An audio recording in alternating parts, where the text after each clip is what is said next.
Hi, my lovelies, and today I am going to teach you how to teach when you only have to teach on a picture. So, the first thing I do is I get the teacher's handbook, and from the teacher's handbook, I learn what the key phrase and the key vocabulary words are for that particular lesson. So, once I do that, I get on my board and I change it to the color I want. So, I found out that red and blue help the kids with memorization. So, I'll put the question in red because to me, the question is not really important. It's easy to come up and ask with questions. The answer is important, so I put the answer in blue. Either color helps with memorization from what I researched, but I put the question I write both the questions for the lesson down. So this lesson particularly has two questions. I wrote the questions down in red, and then I'm going to go back and write them down in blue. So after I write them down, we go through them together. We read the question together, we read the answer together, we read the question together, we read the answer together. Then I ask them the question.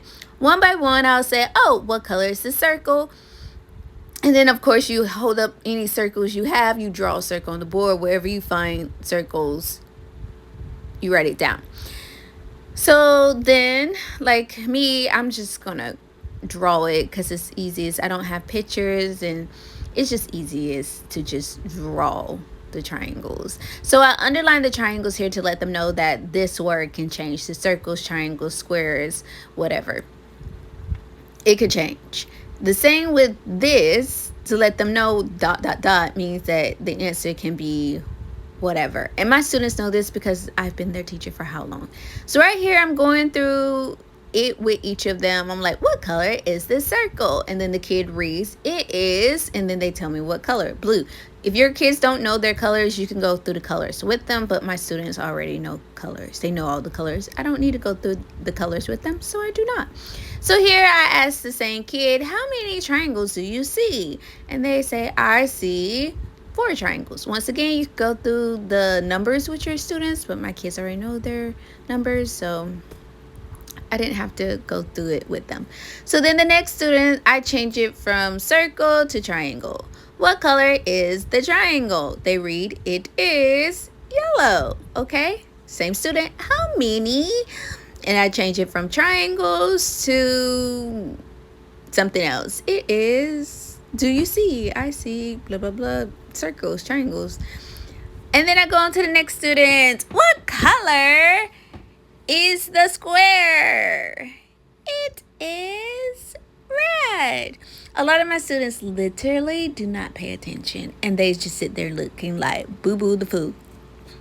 And I have to point to it and say it, and then they're like, oh, I can read it, because they don't pay attention. They're doing something else while I'm writing on the board. So I go through this with all the students. Now, you could go through it one by one, both questions, or you could go through it all with all the students with one question, then go back and do it with the other students with all students with the second question. And that's what I realized, that's what I did right here. I went through the first question with them one by one, and once I finished going through all of that with them, then I went through the second one with them and went through it one by one with them. I'm sorry, I said that I went through it. No, I did it like this with all my students. So to make sure that they absolutely knew it, because even though for this class I have 5 students, one student failed to answer correctly, a couple of students failed to answer correctly, I went through it again to make sure that they absolutely understood this question before I went to the next one. So then when I felt that they understood, I went to the next one. How many circles, as you can see, we're doing circles. How many circles do you see? And they's like, I see 2 circles. To let them know that the number comes before the actual word. The number is going to be sandwiched in. You don't say, I see triangles too. No. So then I go to the next student. How many squares do you see? I see 3 squares. And I go through this with my students over and over and over to make sure that these suckers actually understand what I'm asking, that they actually understand this. In this section, it can take as long as you want it or as short as you want it, but I let them read while they're answering right here. I don't try to make them memorize it or whatever. I sit there and I let them read. It is, I see dot dot dot, and they know the dots means that they have to understand what goes there. So it could be a color, it could be a number in this case. So they were paying attention, they know. To help them, if it's more than 2 or 3, I just went ahead and label it so they don't have to just say I see and then start counting. I just went ahead, because to make it go faster, I went ahead and just label it for them so they could say I see 5 rectangles. And I know my drawing is horrible. Forgive me. I love you all. But I try my best, okay? I try my absolute best. So then once again, I just to make sure all my students, so I have 5 in this class, so I try to change it up. I did triangles for one, rectangles for another one, circle for another one, squares for another one, and a heart for another one. So I try to change them up so they can see that this same sentence can be changed with hearts, triangles, rectangles, circles, whatever. And then also, once again, to make it easier for them, I just went ahead and number it for them. You don't have to do that.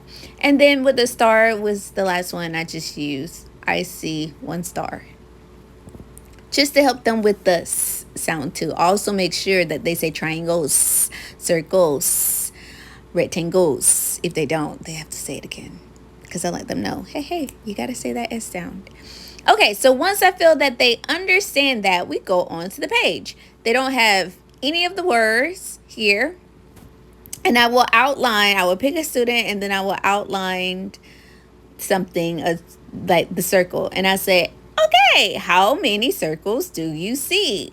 I see 2 circles. And then I make the whole class say, I see 2 circles. So then I go on to another one.